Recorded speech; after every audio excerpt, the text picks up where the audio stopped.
Donc 2 personnes se rencontrent dans la rue. Une personne tombe par terre, s'écroule. On vérifie d'abord l'état de conscience en prenant les 2 mains du patient. Véro, est-ce que tu m'entends? Ouvre les yeux, serre mes mains.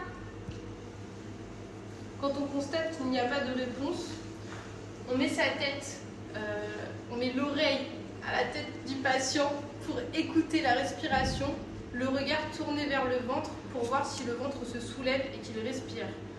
On regarde pendant 5 à 10 secondes, passé ce délai, s'il n'y a pas de respiration, on se met à masser le patient. Si le patient respire, on le met en position latérale de sécurité, comme sur la vidéo. Comme la personne respire, on la met en position latérale de sécurité. Comme ça, si la patiente doit vomir, les voies aériennes sont dégagées et il n'y a pas d'étouffement. On peut appeler les pompiers une fois que le patient est sécurisé.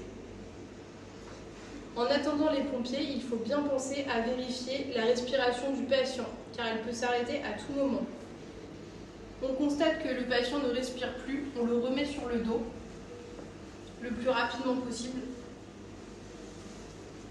et on commence la réanimation. On place ses mains au niveau du sternum, donc entre la On se met à masser 120 compressions par minute en enfonçant d'au moins 5 à 6 cm la cage thoracique du malade. Si on est plusieurs personnes, ne pas hésiter à demander à quelqu'un de se mettre en face de soi